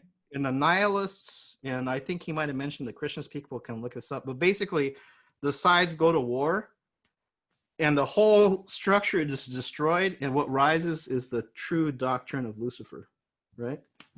So, and Aquarius is the sign of Lucifer, or Enki, or Prometheus. I kind of, because see, nothing's good or bad, it is what it is, but there's always a higher and lower aspect. This is one thing that I've heard recently, which is something to think about, is I think Leonardo da Vinci, he has the Starman, right? It's I think it's a pentagon star, and the man standing upright. But what do the so-called, satanic or Luciferian side do? They invert it. It's the inversion of man, right? So there can be a good side to so-called Luciferianism, but there's two aspects, right? So yeah, we're at a point where people better, it's in them, it's baked in the cake, but you better, if you have sort of like an interest in these sort of things, keep expanding your body of knowledge. And Aquarius rules what? Metaphysics, frequencies. So we know we have the 5G, but there's healing frequencies also. Any kind of esoteric reading. If it's not your above board work, and you can do this publicly as a reader, but you can also, maybe not let people know how much you know, but in your, the way you operate in business, you operate like the powers that be do, and you're informed by the esoteric cycles. You'll be much more powerful in that way. So yeah, it's I think that it's just going to have to play itself out, because this is a script. I think we know this. It's a script. Whether you believe in this end time script, whether you believe in the Moshiach, Messiah, Dajjal, all these things, is besides the point, because the powers that be, they're invested in this script. Yeah. So yeah, there's a lot of things that I could. There's a whole thing, because I have a lot of things in my own community history that relates to this Black Lives Matter. So, because when I say this, I really don't want to be too harsh, because most people, they mean well. But like I was saying, the movement was already infiltrated in the 1960s. Yeah. So what do you think's happening now? And I would have to tell you, in America, before the 1960s, all the ethnics had a kind of a common understanding, because there was literal segregation. In Los Angeles, we had anti-miscegenation laws before World War II. It started to open up in the 50s. But even then, socially, it wasn't really acceptable. Anti-miscegenation means whites cannot marry with other race by law. Very interesting. Royal Raymond Rife had a Chinese wife, the Rife machine. So he was out there, because that was like 1910s or something. He had a Chinese wife, so he must have been really against the grain, right? But also, we had housing covenants in Los Angeles. If you get a house old enough, let's say it goes back to the 1920s, you may find on the title of the home that it says only white Anglo-Saxon Protestant can buy this house. That's why if you're not white, but even Jews couldn't buy outside the ghetto, the ethnic ghettos. If your family has been in Los Angeles, I would say before the 1950s, and my family came around the 1930s, guaranteed you lived in the ghetto, because you could not buy houses outside these areas. You could even go to areas of town in Los Angeles, and the police will go, "Where are you coming from?" "Oh, you're from Boyle Heights, you're from East LA, go back to where you come from. You're not supposed to be here." They would tell you that. And we had ethnic beaches too. The beaches, San Juan. The Japanese only went to certain beaches because only whites were allowed on certain beaches. So there is a history of racism in America, but you have to also look at what's the history of these movements, and they were already highly infiltrated. And the mode of, say, the communism, because Black Panthers, they had the Mao's Red Book, right? But they didn't have internet back then. They really didn't know what was happening in China. You had selected people that were taken to the Soviet Union or China, and they were shown the so-called Potemkin village, right? Oh, everything's so perfect. It's so egalitarian. Your American system, they're really racist against you. You should really join the Communist International. And those people are like, wow, this is awesome, right? They really didn't know. And if you're going to create an opposition to the American racist system, at that time, communism seemed very legitimate. They really didn't know any better. But it was already infiltrated at that time, Judith. And you know what's interesting? I'm sure they had many agents, but one of the ones you can't prove it 100%, but it's very probable that he was an agent. It was the Asian. It was the Japanese American in the Black Panthers. He was the one in the Bay Area, because Black Panthers, I think, started in Oakland, California. He was the one getting them guns, and it came out maybe 15 years ago.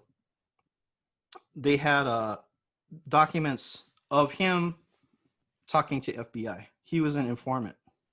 How deep it went, don't know. But when this started coming out, his name was Richard Aoki. He was the famous example, still used in ethnic studies today, of intersectionality.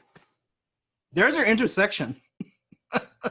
It was the ethnic ratting out the other people, right? And so when this started coming out, he suicided. Oh. If you were innocent, you think he would the guy was old. He could have been in his 70s. I think he was the agent. And so that's another thing. In the 60s, it was already infiltrated, but there was more of a common experience among ethnics. When the Japanese came out of the concentration camps, they had to start from zero because, December 7th, right, 1941 was Pearl Harbor. Then came Executive Order 9066. They said, okay, you have, like, I don't know what time it was, a few weeks to sell everything. So they got pennies on the dollar for car, house, and some people had farmlands. They really lost everything. And you could only keep what you could carry onto the train. So they lost everything, and they lost like 4 or 5 years of their life. That generation, they called it Issei, the first Japanese immigrants that came. They basically got cut at the peak of their careers because most of them, they were like late 30s or 40. They say that's really when you reach the real power of your career. So their life got cut. They had to start over, right? When they came back, they couldn't buy food. We couldn't buy food at the regular grocers. It was only the ethnic grocers, and there's many stories about, the blacks would help us out because they knew what we were going through, So there was that commonality that people understood the man, right? We're all in America as ethnics, and there's the system, right? That's totally gone now because people are coming from all different positions. There's a lot of people in ethnic studies that are not even Americans that grew up as children of diplomats and, high corporate positions that are coming in and saying like, well, I feel really oppressed because, this white privilege. It's like, you went to a European finishing school, so, and you really cannot trust a face, an ethnic face. You can't, the street cred went out a long time ago. I probably have more in common with some white preppers than an ethnic. So the whole mode of conversation and the speaking points and everything of Black Lives Matter. Number one, it's propped up. It's astroturf. But number two is like you have to take people on their history and the content of their character, not on just the face. And we can talk about it, but I don't think it's even going to matter soon because the whole system as we are living in it is being reformatted. Mm-hmm. So anything we talk about now, it's going to be like, remember how that was, you know? But it's just interesting that the civil rights movement was about, you know, equality as far as accept me or judge me on my merits and the content of my character as an individual. Mm. But now these people are not really thinking. They're basically taking what's being handed to them that was probably made in some think tank somewhere. Mm. But now it's like, well, I don't feel comfortable in this class. It's like white people, you know, so we need segregated. I don't think they say segregated, but we need all black. We need all Asian spaces. Mm. That's segregation. That's what we came out of in the 1960s.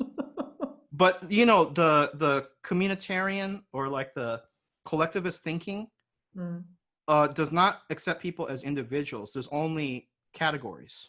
Yeah. And so they take whatever's out here and they fit it into their artificial categories, you know? Yeah. My fellow men here in Germany shocked me quite a bit. Mm-hmm. The US Embassy here in Germany has a Twitter account. So they posted something, it was about George Floyd. And then they said, yeah, the equality of our lives and freedom of speech, that is something that we value together, Germany and the United States. And that was a very tragic incident, and they are promising that they read every answer that people are giving to this tweet and basically said, sound off below and we will read what you have to say. So, and now, not one answer was about George Floyd, not one. You know what they did? They called on Trump to arrest Merkel and to get Masaki. I kid you not. And it goes on and on and on, for hundreds and hundreds and hundreds of messages to get rid of this system, that we are tired of our government, that Trump should eliminate the deep state here, that all our governments are criminals, as if that is different in the States. You know what? You know what's funny? Because I have a lot of people international on my social media. There's a lot of QAnon Trump people in Europe. It surprises me. Okay, I guess I keep trying to add me to QAnon groups, and I just put decline. But yeah, but that's another thing too. I think I mentioned it before we started recording. This shows, well, just like I was saying, QAnon, that's a worldwide phenomenon now. Black Lives Matter. There's probably Black Lives Matter Bhutan. I know they have Black Lives Matter Japan. This shows the level of cultural imperialism of the Anglosphere. Because, okay, aside from everything else, if you just take it on surface level, yes, it's an important issue. But how many blacks are in, you know, these other countries in Asia? You know, or like even UK and England, which is, it's much closer to US culturally. This is, you know, and they have their problems too, but it's like you can tell it's a program because they have more than enough, you know, police brutality in England to pick one of their own to highlight that. But suddenly this Black Lives Matter thing is like worldwide, you know. It's, you know, again, you know, for your audience, I think they understand, but I'm just saying that these are all important issues. But then when you really dig into it to the level that we dig into it, you know, It's much more multi-layered than is being presented. Oh, yeah. And, you know, I'll say this too. What people don't realize is the civil rights movement, it really was to get white America on board with it. Because guess what? As 13% of the population, the blacks alone can't do anything. I don't care how much they try. It's not going to happen. The only way things happen is if white America gets on board. And I can tell you in my area, I passed by some protests, or like, it wasn't a protest. They were like on the corner with signs. Mm. I'm like, is this a KKK rally? Because it's all white folks. Yeah, you know? And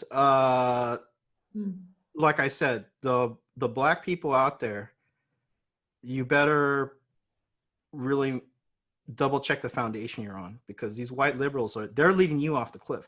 I can tell you, when the first shot is fired, if this thing gets serious, and I kind of mentioned it earlier, it's like 50-50 Trump's gonna die. Okay. And it doesn't matter if he has a heart attack or it's very obvious that he got taken out. I can tell you, it's been openly said, a lot of these conservatives and the guns rights people and so forth, they said a couple of years ago, you let us have this election. You let us, if you don't let us have Trump, we're going to come out. And you watch what happens when these white liberals, they melt away, and black America is going to be out there butt naked with nobody to defend you. You know, because that's the thing.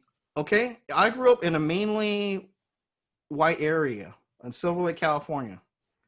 You know, it's one of the most high rent areas in Los Angeles. But I never forgot my roots. I know my family history. And, you know, we grew up with the Mexicans. In LA, like I was saying, if you grew up, if your family has roots here in Los Angeles long enough, you either grew up in the Mexican ghetto or the black ghetto. And like my dad, he speaks Spanish. He grew up in Boyle Heights in East LA. So, you know, I know my history, even though I grew up in a well-to-do area. But I think so much is run by social media now that people they haven't really thought out where this is going. And it's obvious. Race war and civil war is a program, and I think it's going to happen because we're too far down the track now. You know, if actually, Judith, if a gigantic natural disaster hit the U.S., it could be the best thing could happen, because it could stop the track we're on right now. Yeah, and there's a probability. It's a couple years out, but you might be aware there was a great American eclipse in 2017. It crossed. It's funny. It crossed very near where the Antifa is strong, like around Oregon or something like that, Washington.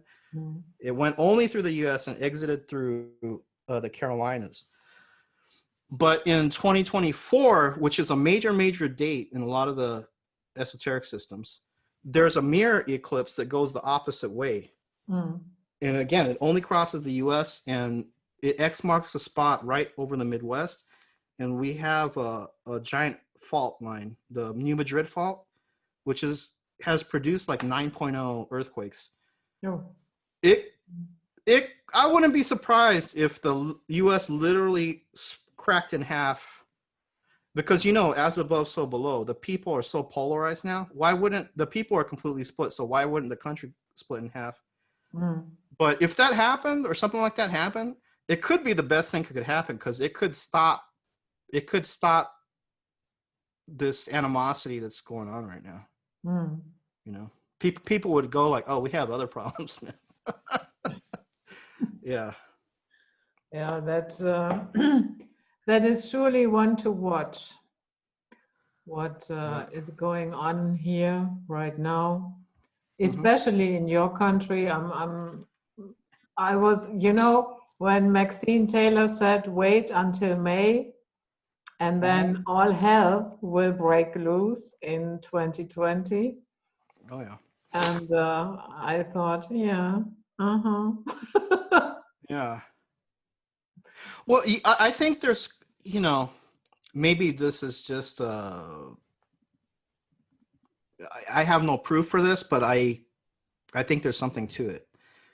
There's a kind of a mind virus going around because it's like a hive mind, right? Because the archetype of Aquarius, the higher aspect, which a lot of the New Agers solely focused on, it's like an organic global consciousness, right? Because Aquarius rules the group.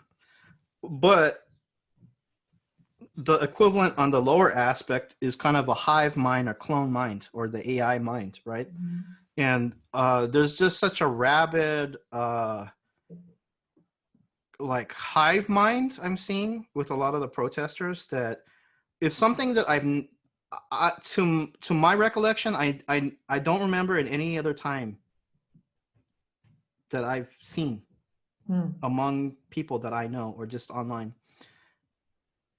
It's like the communist struggle session where they're identifying people that are not on your Masonic square.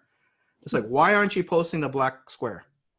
Why, like, what's your position? Are you ideologically pure? If you're not on your square, we're going to have to publicly shame you, or I'm going to block you and cut you off. This is crazy. This is crazy, and it's like, but then see, most people, especially here, they don't know anything about history. I lived in China. I heard the stories. It was not good, It's like, it got to the point in China where they ate people. There was cannibalism. Yeah. And I heard that it wasn't solely because of the famine. It was because of like this fervor, this revolutionary fervor that they literally ripped people apart. And I would say everything is a cult. Everything has anything of significance has some metaphysical element, right? And I was very surprised when I talked to like a real communist. The guy's nuts, but he considered himself a paleo communist, like not Black Lives Matter, not Antifa, like he's into like Marx and all that kind of stuff, right? And he's behind some of these the Russian slanted news sites that really popped up in like 2014 when Ukraine and Syria was going on. So I talked to him, and I was very kind of shocked. He didn't know the Saturnalian basis of the communist movement, because the very logo of the hammer and sickle is nothing more than Saturn. It's a part of the Saturn Brotherhood. And Saturn, on the positive side, it's just a restriction energy that because there's a benefit to restriction. It really makes you focus, and it's like hard work, right? Just like in my business, trust me, Judith, try making a living selling esoteric pyramids. The first couple of years were rough.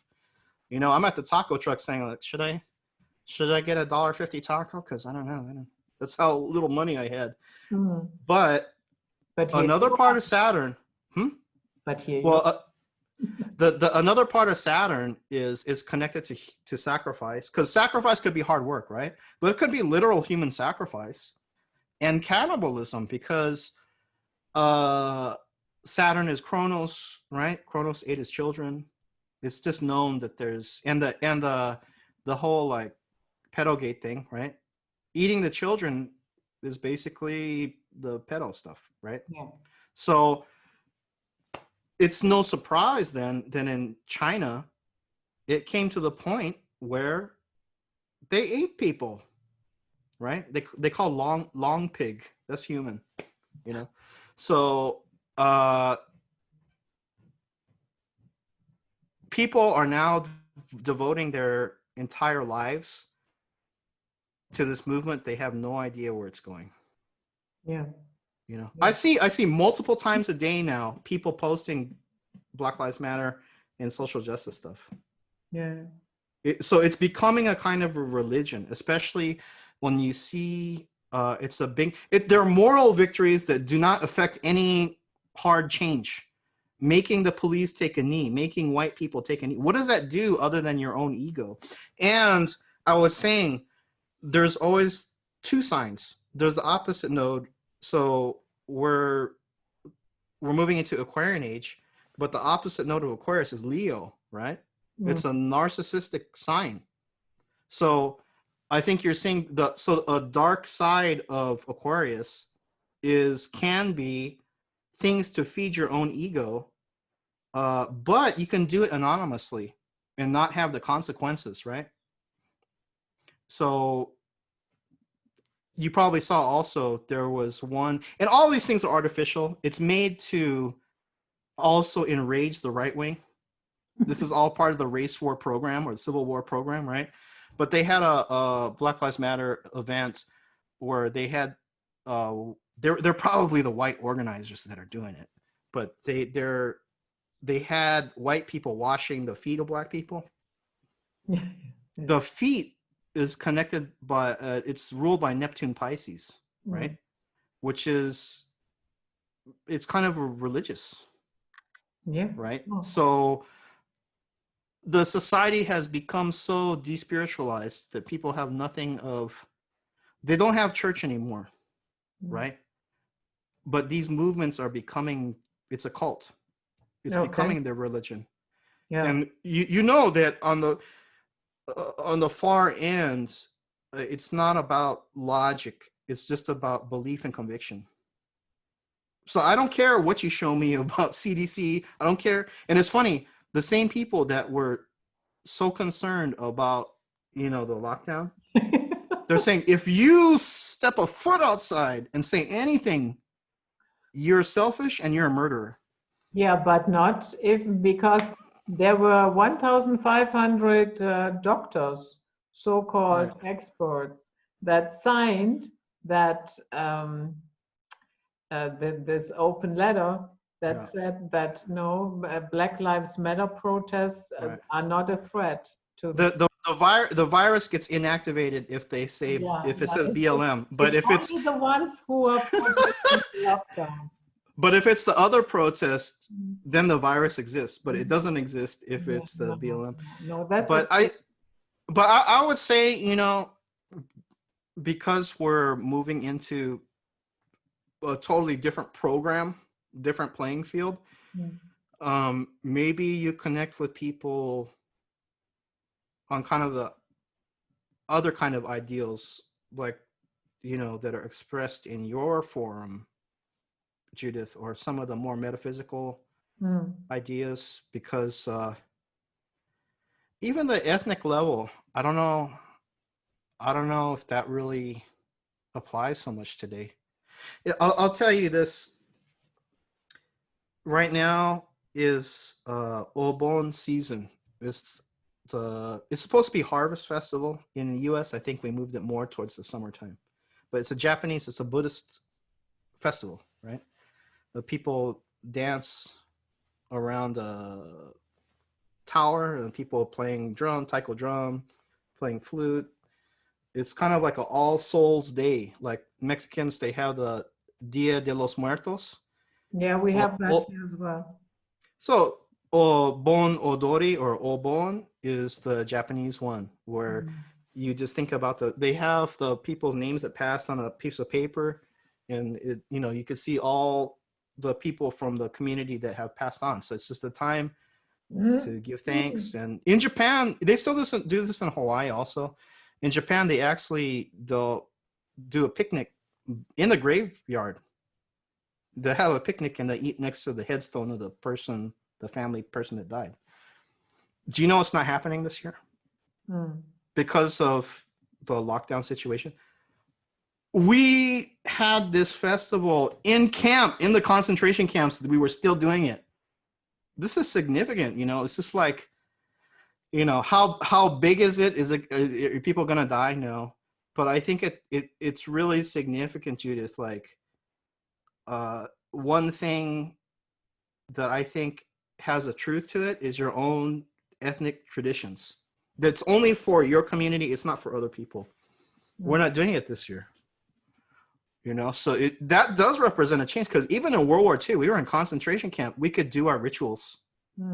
You can't do it now. But the thing you can do is you can go to these protests. You know, so yeah,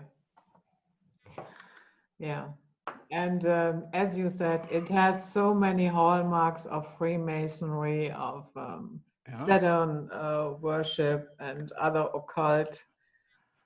It's no. But you know what? In the positive sense, though, because it can be discouraging, and trust me, it's not like we didn't know. But when you see such a large percentage of people totally hypnotized, and you know, the right wing has it too, because I consider QAnon a cult. But the difference is, I think that a lot of the right wing, although they're cast and it's like they're racist and all this stuff, in general, what I've seen is they just want their own space, like kind of like leave me alone. Let me have my guns and ammo and do whatever I want in my own space. Whereas the left position is pushing so hard for, it's like the Sabbatian, this millennial cult, right? Where it's the unending revolution, keep reformatting, keep pushing. There is a value to that. Like I said, you need both. You need change and the tradition. If you only have tradition, it becomes stagnant and it dies. But to keep pushing, especially, I think the left, like I said, it's not really thought out. They're basically getting it top down through their apps, the social media. Once you cross a certain line, there's no going back. And see, the reason why I've been saying what I'm saying is because I think most of us know we are in the reset. Basically, this you are a lot of, like, they're saying what, like 40% of the jobs are gone now in the US. But everything is happening so quickly, and the people, they're not real thinkers. They can't identify who the enemy is or where the hits are coming from. So when you say it's racism, it's the white man, it's XYZ, it's very simple narrative, right? They don't realize that. I think, Judith, if you broke it down to people and they could really digest it and understand, look, there's food shortages coming. The country is about to break up. We're in the biggest economic collapse in modern history. They might choose to live in a racist America rather than go the route they're going, just for stability. But at the same time, like I said, although I would tend to lean more towards a traditionalist conservative opinion or viewpoint, I think ultimately that's not the answer either, because in the Aquarian Age, what's going to work is going to fit more with the Aquarian model. So I think that you are going to have to upgrade, or at least be aware of and consider a lot of the things that your guests talk about on your show. I don't think the complete 100% model that the Trumpers are into is going to work either. And this is a funny thing, Judith. I think we mentioned this before. A lot of the QAnon Trump people think that there's going to be a new Camelot and Golden Age. We're going to revert back. Probably Trump. I do believe Trump does want to preserve America. It might be a 1950s version of white America, but he wants some version of America, right? But Trump being Trump, as soon as he got in, knowing his setup, Trump is America's judgment. He's not the savior, you know? And as a Gemini, he's done both. He does some things that are completely retarded, but in some ways, some of the things he does is genius. You know, you got to give him that. Like, he's completely unpredictable and insane.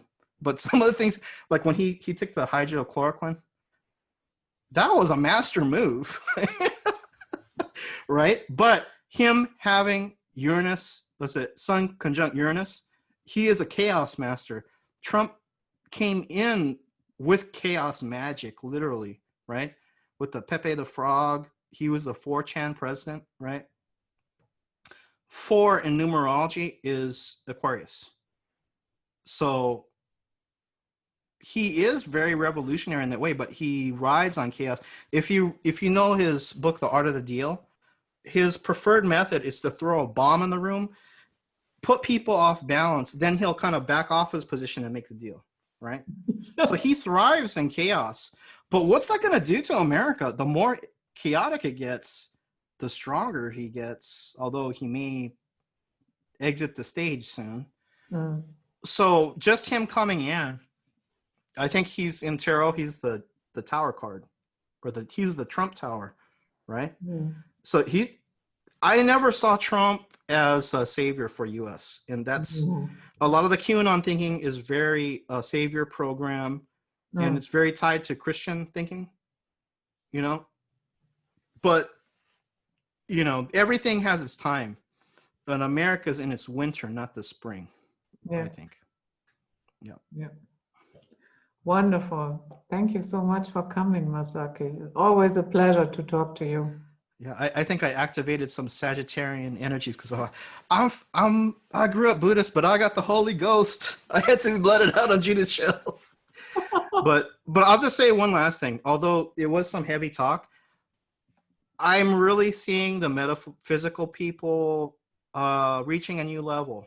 And you can do very well. And I'll just give one example. Yoga people, you know, at least here in the US, all the yoga studios are closed. Some of them are going to be permanently closed. But I have friends that are instructors, and they are doing better than they were in the physical studio.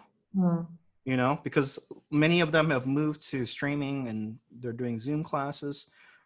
Some of them are even making more money because they don't have to give a cut to the studio. So, and that's very Aquarian, right? The technology, doing metaphysical stuff. So there's a lot of opportunities, but, you know, everybody just stay balanced, and, you know, you can do well, but just be aware. Okay. Yeah. Yep. Great. Thank you so much, Masaki, once again. And we have to talk in the near future. Developments are going so quickly now. And then we will look at this. And yeah. So this was it, guys. Night flight for today with the wonderful Masaki Miyagawa. We see you next time. Stay safe from tyranny and stay sound out there. Bye-bye.